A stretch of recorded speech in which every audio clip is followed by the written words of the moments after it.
जी, मैं मिसेस आसिफ जावेद यहाँ पे आई हूँ उनके खून का बदला लेने। जो उनका कत्ल किया गया, 9 साल पहले उनका माशी कत्ल किया गया और अब उनको इस हद तक मजबूर किया गया कि उनका जिस्मानी कत्ल किया जाए। इनके कातिलों के खून का बदला लेने आई हूँ मैं आज यहाँ पे।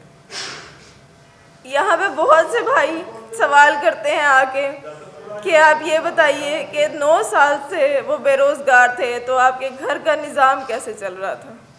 यहाँ पे अभी किसी ने ये सवाल नहीं किया आके कि 1 हफ्ता होने वाला है उनको इस दुनिया से गए हुए, तब आपके घर का निज़ाम कैसे चल रहा है। यहाँ पे कोई आगे नहीं आ रहा ये कहने कि आपके घर का सरबराह चला गया है तो अब आपके घर का निज़ाम कैसे चलेगा। यहाँ पे कोई नहीं आके ये कहता है कि हम करेंगे सपोर्ट, आप हमारी बहन हैं, वो हमारे बच्चे हैं, हम करेंगे। लेकिन सिर्फ तनकीद करने, सवाल करने यहाँ पे बहुत से लोग आ जाते हैं कि आप ये बताइए कि तब कैसे गुजारा किया। मैं उनसे ये सवाल करना चाहूँगी कि हमारी आवाज़ को आप हुकूमत तक पहुँचाते हैं, लेकिन हुकूमत से कोई नहीं आता ये पूछने कि 9 साल आपने किस हालात में गुजारे जो एक बंदा अपनी जान लेने पे मजबूर हो गया। उसको कौन सी ऐसी मजबूरी थी, उसने, आप लोग हैं, सबको अपनी जान से प्यार होता है, कोई भी अपनी जान नहीं देना चाहता। यहाँ पे सब अपनी जान बचाने के लिए बैठे होते हैं, लेकिन उस बंदे ने अपनी जान दे दी और फिर भी उस पर बातें की जा रही हैं कि क्या हुआ था ऐसा, आपके घर का निज़ाम कौन चला रहा था, कैसे चला रहा था। ये किस तरह के सवाल किए जा रहे हैं यहाँ पे। पहले वो बीमार रहे हैं, वो हॉस्पिटल में एडमिट रहे हैं, उनका ट्रीटमेंट नहीं हो रहा है, बार बार ये कहा जा रहा है कि ट्रीटमेंट करवा दें, ट्रीटमेंट करवा दें, तब कोई नहीं आ रहा। कोई नहीं, किसी ने नहीं पूछा कि अब कैसा ट्रीटमेंट है। 1 दिन गुजर गया है, आपको 2 दिन गुजर गया है, क्या आपका ट्रीटमेंट शुरू हुआ, किसी ने कुछ किया, कोई नहीं आता। लेकिन बाद में ये तनकीद करने यहाँ पे सब लोग आ जाते हैं। हुकूमत की तरफ से अभी तक कोई नहीं आया, नेस्ले की तरफ से अभी तक कोई नहीं आया। हाई कोर्ट में इतना बड़ा वाक़या हो गया, उनकी सिक्योरिटी टाइट कर दी कि अब कोई पानी की बोतल नहीं लेके जा सकता हाई कोर्ट में। लेकिन हुआ किस वजह से, उस वजह को कोई नहीं देख रहा है। उसमें कोई प्रोसीडिंग नहीं हुई, कोई जजेस साहिबान की तरफ से कोई रिस्पांस नहीं आया कि अब हम केस प्रोसीड करेंगे, अब उनको इंसाफ मिलेगा, अब उनका केस सुना जाएगा। उनकी जान जाने के बाद भी कोई कुछ नहीं कर रहा है यहाँ पे।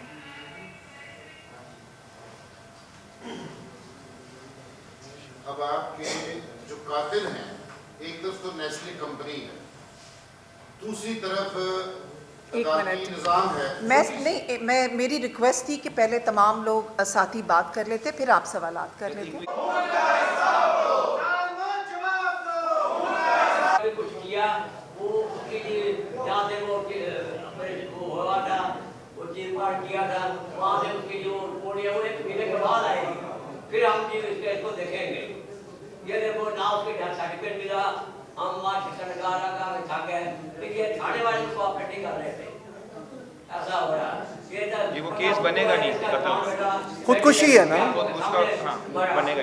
तो हम तो पोस्टमार्टम रिपोर्ट जो थे वो नहीं आ सकती सर, बात ये ऐसे, सर आप भी बात समझते हैं, प्रेस वाले भी समझते हैं कि ये खुदकुशी का केस है। उसके सुने ना, बात तो सुन लें। उसका वीडियो भी मौजूद है, आपकी नज़र से गुजरा है, उसका वीडियो भी मौजूद है कि ये खुदकुशी है।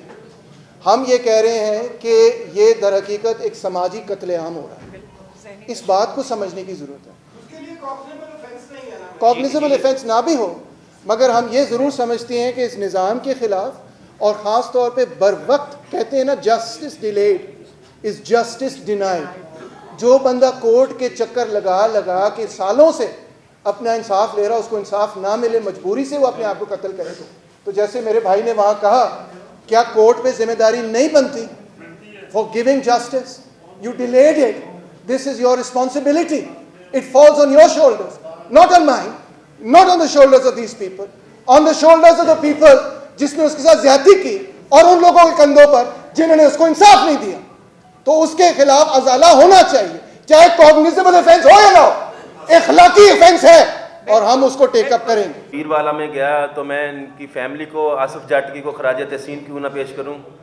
कि इनके 2 बेटे थे और खुद ही ये वालिद साहब बैठे हुए हैं मेरे साथ, अपना आसिफ जाट साहब के, और ये 4 लोग दरी बिछाकर नेस्ले फैक्ट्री के गेट पर बैठे हुए थे और शाम तक वहाँ पे बैठे रहे। उन्होंने मजबूर किया कि उनकी मैनेजमेंट ने जाकर थाने के अंदर शायद थोड़ी बहुत बात भी की। लेकिन मैं ये बात बताना चाहता हूँ कि GSP प्लस का स्टेटस जो पाकिस्तान को मिला है 2014 में, अब 2025 जिसमें कहा गया था कि सनती अदारों के अंदर काम करने वाले लोगों को यूनियन बनाने का हक होगा, लेकिन आज 15 साल गुजरने के बावजूद, 11 साल गुजरने के बावजूद हमें यूनियन साजी का हक नहीं दिया गया। आसिफ जाट तो एक है, अभी सैकड़ों केसेस जो कि पेंडिंग पड़े हुए हैं अदालतों के, लेबर कोर्ट्स के अंदर पड़े हुए हैं, NIRC के अंदर पड़े हुए हैं। यूनियन बनाने की पदाश में फैसलाबाद में सैकड़ों मजदूरों को फारिग किया जाता है। निशात मिल के अंदर हम अगर यूनियन बनाने की बात की तो वहाँ से हमें निकाल दिया जाता है। फैसलाबाद के बड़े अदारों के अंदर कोई भी यूनियन बनाने की बात करते हैं तो हमें नौकरियों से नहीं, हमें उस इलाका छोड़ना पड़ता है।